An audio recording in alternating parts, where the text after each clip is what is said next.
दोस्तों स्वागत है आप सभी का एक बार फिर से हमारे इस यूट्यूब चैनल स्टडी प्लेटफॉर्म पे। आज के इस वीडियो में बात करेंगे अर्थशास्त्र के बारे में, जो कि आपका सेकंड सेमेस्टर में जो आपका पेपर का नाम रहेगा समष्टि अर्थशास्त्र रहेगा। फर्स्ट सेमेस्टर में आपने व्यष्टि अर्थशास्त्र के बारे में जान लिया है, सेकंड सेमेस्टर में आपको समष्टि अर्थशास्त्र के बारे में जानना है। तो इस वाले वीडियो में मैं आपका समष्टि अर्थशास्त्र की फर्स्ट यूनिट के 40 क्वेश्चन आपके सामने डिस्कशन करूंगा, जो कि आपकी पूरी फर्स्ट यूनिट का निचोड़ एक तरह से रहेगा। ठीक है, हर साल यही क्वेश्चंस आपके ना एग्जाम में पूछे जाते हैं, तो वीडियो को एक बार जरूर देख लेगा। इस वीडियो का नोट्स मैं आपको टेलीग्राम पे दे दूंगा, तो वीडियो देख के एक बार टेलीग्राम से नोट डाउनलोड करके जरूर पढ़ लीजिएगा। क्वेश्चन अपने आप सारे याद हो जाएंगे। ठीक है, तो बिना टाइम वेस्ट करे मैं सारी चीजें स्टार्ट करता हूँ। तो यहाँ पे हम फर्स्ट यूनिट का इंट्रोडक्शन यहाँ पे थोड़ा सा देखेंगे। समष्टि अर्थशास्त्र क्या है, किसी अर्थव्यवस्था में आर्थिक मुद्दे क्या होते हैं। ठीक है, व्यापक आर्थिक मुद्दे क्या होते हैं, मैक्रो वर्सेस माइक्रो इकोनॉमिक्स के बारे में जानेंगे। मैक्रो इकोनॉमिक्स की सीमाएं क्या होती हैं इसके बारे में जानेंगे। मैक्रो वर्सेस माइक्रो इकोनॉमिक के बारे में थोड़ा सा मैं बताता हूँ। मैक्रो इकोनॉमिक वो होता है जो कि आप अभी पढ़ने वाले हैं, माइक्रो इकोनॉमिक जो कि आप फर्स्ट सेमेस्टर में पढ़ चुके हैं। माइक्रो इकोनॉमिक में आप क्या करते हैं, व्यक्तिगत इकाइयों के बारे में जानते हैं। जैसे कि माइक्रो को अगर मैं हिंदी में बताने की कोशिश करूं तो उसको बोलते हैं व्यष्टि अर्थशास्त्र। व्यष्टि अर्थशास्त्र में व्यक्ति की इकाइयों के बारे में जानते हैं। एक व्यक्ति की आय कितनी है, उसका उत्पाद कितना है, उसकी बचत कितनी है। व्यष्टि और जो आपका होता है समष्टि अर्थशास्त्र। समष्टि अर्थशास्त्र में हम क्या करते हैं, पूरे समाज की, पूरे देश की आय कितनी है, कुल बचत कितनी है, कुल उपभोग कितना है, कुल उत्पाद कितना है, कुल विनियोग कितना है, ये सारी चीज़ों के बारे में अध्ययन करते हैं। इंग्लिश में अगर मैं आपको समझाने की कोशिश करूँ कि माइक्रो इकोनॉमिक जो होता है आपका, माइक्रोस्कोप आपने नाम सुना होगा, तो माइक्रोस्कोप से आप क्या करते हैं, छोटी छोटी चीज़ों को देखते हैं, है ना। तो इसी हिसाब से माइक्रो इकोनॉमिक में ना व्यक्तिगत इकाइयों के बारे में अध्ययन करते हैं। इसका जस्ट अपोजिट कर देंगे मैक्रो इकोनॉमिक में, तो बड़ी बड़ी चीज़ों को देखेंगे। ठीक है, समष्टि अर्थशास्त्र समस्त अर्थव्यवस्था का अध्ययन करता है। जो समष्टि अर्थशास्त्र होता है वो समस्त अर्थव्यवस्था का अध्ययन करता है, जो मैंने अभी आपको बताया था। वृत्त या फिर व्यापक जिसे हम समष्टि कहते हैं, तो समष्टि अर्थशास्त्र कुल आय, कुल रोजगार, कुल बचत, कुल विनियोग, कुल उपभोग, कीमत स्तर इत्यादि का अध्ययन करता है। इनके संबंधों को समझने की कोशिश करता है। समष्टि अर्थशास्त्र आर्थिक विश्लेषण की वह शाखा है जो कि समस्त अर्थव्यवस्था का तथा अर्थव्यवस्था से संबंधित बड़े योगों एवं औसतों का, उनके व्यवहारों का व उनके पारस्परिक संबंधों का अध्ययन करता है। दूसरे शब्दों में समष्टि अर्थशास्त्र व्यापक मात्राओं यानी कि मैक्रो क्वांटिटीज़ या व्यापक चरों यानी कि मैक्रो वेरिएबल्स के व्यवहार का अध्ययन करता है। अभी देखो डायरेक्ट क्या करेंगे, इसके एमसीक्यू करने का प्रयास करेंगे, जहाँ पे आपको थोड़ा थोड़ा समझ में आता रहेगा। ठीक है, पहला क्वेश्चन आपसे कह रहा है, निम्नलिखित में से कौन सी समष्टिगत अर्थशास्त्र की मान्यता नहीं है। मान्यता है, निम्नलिखित में से कौन सी समष्टिगत अर्थशास्त्र की मान्यता है। तो समष्टिगत अर्थशास्त्र की मान्यता एक समूह का अध्ययन किया जाता है। ठीक है, व्यक्ति का अध्ययन जो होता है ना आपका व्यष्टिगत अर्थशास्त्र में होता है, जो कि आप एक व्यक्ति की इकाइयों के बारे में जानते हैं, जैसे कि व्यक्ति की आय, व्यक्ति की इनकम, व्यक्ति का उत्पाद कितना है, इस बारे में आप जानते हैं। और आपका जो समष्टिगत अर्थशास्त्र में इसका आपका समूह का अध्ययन करते हैं, तो बी जो हो जाएगा यहाँ पे इसका राइट आंसर हो जाएगा।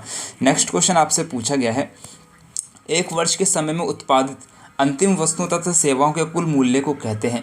एक वर्ष के समय में उत्पादित अंतिम वस्तुओं तथा सेवाओं के मूल्य को क्या कहते हैं। तो आंसर आपको यहाँ पे लगाना है सकल राष्ट्रीय आय, सी जो हो जाएगा यहाँ पे इसका राइट आंसर हो जाएगा। सकल घरेलू उत्पाद यानी कि जीडीपी। तो जीडीपी क्या होती है, तो एक वर्ष के समय में उत्पादित अंतिम वस्तुओं तथा सेवाओं को जीडीपी कहते हैं। नेक्स्ट क्वेश्चन आपसे पूछा गया है, एक सेकेंड, नेक्स्ट क्वेश्चन आपसे पूछा गया है, किस अर्थशास्त्री की राष्ट्रीय आय की परिभाषा उपभोग पर आधारित है। किस अर्थशास्त्री की राष्ट्रीय आय की परिभाषा उपभोग पर आधारित है। आपको आंसर लगा देना यहाँ पे, फिशर महोदय की जो परिभाषा है वो उपभोग पर आधारित है, तो डी जो हो जाएगा यहाँ पे इसका एकदम से राइट आंसर हो जाएगा। ठीक है, नेक्स्ट क्वेश्चन आपसे पूछा गया है, लोक विकल्प सिद्धांत का प्रतिपादन किया था। तो लोक विकल्प सिद्धांत का प्रतिपादन R.N. भार्गव ने किया था, सी जो हो जाएगा यहाँ पे इसका राइट आंसर हो जाएगा। नेक्स्ट क्वेश्चन आपसे पूछा गया है, सोशल अकाउंट विधि का प्रतिपादन किया था। सोशल अकाउंट विधि का प्रतिपादन जो है रिचर्ड स्टोन ने किया है, सी जो हो जाएगा यहाँ पे इसका एकदम से राइट आंसर हो जाएगा। नेक्स्ट क्वेश्चन आपसे पूछा गया है, निम्नलिखित में से किसे उपभोक्ता व्यय में शामिल नहीं किया जाता है। तो निम्नलिखित में से किसे उपभोक्ता व्यय में शामिल नहीं किया जाता है। आपको यहाँ पे आंसर लगा देना है, स्कूल की जो फीस होती है ना उसको उपभोक्ता व्यय में शामिल नहीं किया जाता है। जैसे कि आपने नया स्कूटर खरीदा है ना, तो उसको भी उपभोक्ता व्यय में शामिल किया जाएगा। आपने मकान का किराया दिया है तो उसको भी उपभोक्ता व्यय में क्या कहते हैं शामिल किया जाएगा, लेकिन जो आपकी स्कूल की फीस होती है उसको जो है उपभोक्ता व्यय में शामिल नहीं किया जाएगा। सी जो हो जाएगा यहाँ पे इसका एकदम से राइट आंसर हो जाएगा। नेक्स्ट क्वेश्चन आपसे पूछा गया, बहुत इंपॉर्टेंट क्वेश्चन है, हर बार ये जो है आपके एग्जाम में देखने को मिलता है। महामंदी किस वर्ष आई थी? तो महामंदी जो है आपका 1929 में आई थी, यानी कि 1929 में जो महामंदी आई थी। ठीक है, ये पूरे विश्व में जो एक तरह से पूरे विश्व में पूरी दुनिया में जो एक महंगाई बढ़ जाती है ना, उसी को हम क्या कहते हैं? महामंदी कहते हैं। अगर किसी देश में या किसी राज्य में अगर महंगाई बढ़ जाती है ना, तो उसको मुद्रास्फीति कहते हैं। इस बात को भी याद रखेंगे। ठीक है, नेक्स्ट क्वेश्चन आपसे पूछा गया है, समष्टि अर्थशास्त्र अध्ययन है। तो समष्टि अर्थशास्त्र अध्ययन है, किसका अध्ययन है? अर्थव्यवस्था में रोजगार के अवसर का अध्ययन हो जाएगा। तो बी जो है यहाँ पे इसका एकदम से राइट आंसर हो जाएगा। नेक्स्ट क्वेश्चन आपसे पूछा गया है, समष्टि अर्थशास्त्र का जन्मदाता किसे कहा जाता है? तो समष्टि अर्थशास्त्र की हम यहाँ पे बात कर रहे हैं, एक एक बात को ध्यान से सुनेंगे। समष्टि अर्थशास्त्र का जन्मदाता किसे कहा जाता है? तो जे.एम. किन्स को समष्टि अर्थशास्त्र का जन्मदाता कहा जाता है। सी जो हो जाएगा यहाँ पे इसका राइट आंसर हो जाएगा। नेक्स्ट क्वेश्चन आपसे पूछा गया है, राष्ट्रीय आय का संबंध है। तो राष्ट्रीय आय का संबंध होता है समष्टि अर्थशास्त्र से, क्योंकि यहाँ पे हम पूरे क्या किसके बारे में अध्ययन करते हैं? संपूर्ण समाज के बारे में अध्ययन करते हैं। ठीक है, तो राष्ट्रीय आय जो हो जाएगी वो समष्टि अर्थशास्त्र से संबंधित हो जाएगी। बी जो है यहाँ पे इसका राइट आंसर हो जाएगा। नेक्स्ट क्वेश्चन आपसे पूछा गया है, समष्टि अर्थशास्त्र अस्तित्व में आया था। तो समष्टि अर्थशास्त्र अस्तित्व में कब आया था? आपको यहाँ पे आंसर लगाना है 1929 के बाद आया था। जब महामंदी हुई थी ना, उसके बाद से समष्टि अर्थशास्त्र का जन्म हुआ था। तो ए जो हो जाएगा यहाँ पे इसका राइट आंसर हो जाएगा। नेक्स्ट क्वेश्चन आपसे पूछा गया है, पूंजीवादी अर्थव्यवस्था को डैश भी कहा जाता है। तो पूंजीवादी अर्थव्यवस्था को क्या कहा जाता है? आपको यहाँ पे आंसर लगाना है, बाजार अर्थव्यवस्था कहा जाता है। बी जो हो जाएगा यहाँ पे इसका एकदम से राइट आंसर हो जाएगा। नेक्स्ट क्वेश्चन आपसे पूछा गया, मार्क्स का संबंध है। तो मार्क्स का संबंध किससे है? आपको यहाँ पे आंसर लगाना है, निर्धनता के दुष्चक्र से हो जाएगा। बहुत इंपॉर्टेंट क्वेश्चन है, हर बार एग्जाम में आपसे पूछा जाता है, याद रखेंगे। मार्क्स का संबंध किससे है? तो निर्धनता के दुष्चक्र से हो जाएगा, मार्क्स का संबंध हो जाएगा। ए जो हो जाएगा यहाँ पे इसका एकदम से राइट आंसर हो जाएगा। नेक्स्ट क्वेश्चन आपसे पूछा गया, अति उत्पादन और बेरोजगारी का मुख्य कारण है। अति उत्पादन और बेरोजगारी का मुख्य कारण हो जाएगा कुल मांग में कमी। सी जो हो जाएगा यहाँ पे इसका आपका राइट आंसर हो जाएगा। नेक्स्ट क्वेश्चन आपसे पूछा गया, संरक्षणवाद का समर्थक था। तो संरक्षणवाद का समर्थक आपको हो जाएगा किन्स महोदय। ए जो है यहाँ पे इसका राइट आंसर हो जाएगा। नेक्स्ट क्वेश्चन आपसे पूछा गया, सोशल अकाउंट विधि का प्रतिपादन किया था। तो सोशल अकाउंट विधि का प्रतिपादन रिचर्ड स्टोन ने किया था। डी जो हो जाएगा यहाँ पे इसका एकदम से राइट आंसर हो जाएगा। नेक्स्ट क्वेश्चन आपसे पूछा गया, इंपॉर्टेंट क्वेश्चन है, एक सेकेंड।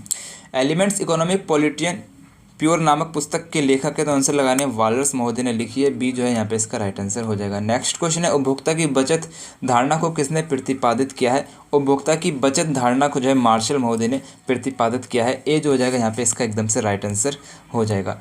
नेक्स्ट क्वेश्चन आपसे पूछा गया है, प्रिंसिपल ऑफ इकोनॉमिक्स के लेखक हैं। प्रिंसिपल ऑफ इकोनॉमिक के लेखक हो जाएंगे मार्शल महोदय। बहुत इंपॉर्टेंट क्वेश्चन है, याद रखेंगे। ठीक है, सारे क्वेश्चन आपके एग्जाम की दृष्टि से ही सिलेक्ट किए गए। जब एग्जाम आपका करीब आएगा तो मैं एक महासंग्राम वीडियो भी लाऊंगा, जिसमें सारा यानी कि 8 यूनिट के एमसीक्यू में यानी कि 100-150 क्वेश्चन में सारे एमसीक्यू समेट के मैं आपके सामने रख दूंगा। तो चैनल को सब्सक्राइब करके बेल आइकन को ऑन जरूर कर लीजिएगा और अपने सभी दोस्तों के साथ वीडियो को शेयर एक बार जरूर कर दीजिएगा।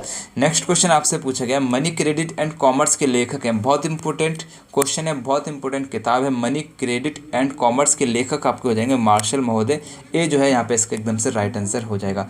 नेक्स्ट क्वेश्चन आपसे पूछा गया, मार्शल द्वारा प्रतिपादित अवधारणाएं हैं। तो मार्शल द्वारा जो प्रतिपादित अवधारणा हो जाएगा आपका साम्य उपभोक्ता की बचत, उपभोक्ता का संतुलन, यानी कि उपरोक्त सभी, ये सभी जो हो जाएंगे मार्शल द्वारा दी गई अवधारणा है। तो डी जो हो जाएगा यहाँ पे इसका आपका राइट आंसर हो जाएगा। ये दोनों क्वेश्चन बहुत बनते हैं जो आपको बी और सी ऑप्शन में नजर आ रहा है। उपभोक्ता की बचत किसकी अवधारणा है? तो मार्शल महोदय की, अलग से क्वेश्चन भी बन जाता है। उपभोक्ता का संतुलन किसकी अवधारणा है? तो मार्शल महोदय की अवधारणा है। डी जो हो जाएगा यहाँ पे इसका एकदम से राइट आंसर हो जाएगा। नेक्स्ट क्वेश्चन आपसे पूछा गया, गणितीय संप्रदाय के प्रवर्तक है। तो गणितीय संप्रदाय के प्रवर्तक आपके ना वालरस महोदय हो जाएंगे। ए जो है यहाँ पे इसका राइट आंसर हो जाएगा। नेक्स्ट क्वेश्चन आपसे पूछा गया, मार्शल के प्रमुख आर्थिक विचार हैं। तो मार्शल के प्रमुख आर्थिक विचार आपके यहाँ पे हो जाएगा जनसंख्या का सिद्धांत, लगान का सिद्धांत, मूल्य संबंधी सिद्धांत, यानी कि ये सभी जो हो जाएंगे ना आपके मार्शल के प्रमुख आर्थिक विचार हो जाएंगे। तो डी जो है यहाँ पे इसका एकदम से राइट आंसर हो जाएगा। तो आज के इस वीडियो में केवल 23 क्वेश्चन मैं आपके साथ कवर करूँगा, बाकी के जो क्वेश्चन बचते हैं वो मैं नेक्स्ट पार्ट में आपके साथ कवर कर लूँगा, ठीक है। तो चैनल को सब्सक्राइब करके बेल आइकन को ऑन ज़रूर कर लीजिएगा और आप सभी का दिल से शुक्रिया यहाँ तक आप रहे। नेक्स्ट पार्ट के लिए चैनल को सब्सक्राइब करके बेल आइकन को ऑन कर लेना। टेलीग्राम पे ये वाला नोट्स जो आपको मिल जाएगा, वहाँ से डाउनलोड करके एक बार ज़रूर देख लेना। व्हाट्सअप चैनल को ज्वाइन कर लेना, वीडियो के सारे लिंक मैं वहाँ पे आपको देता रहता हूँ। तो मेरी तरफ से आप सभी को बेस्ट ऑफ लक। अल्लाह हाफिज़।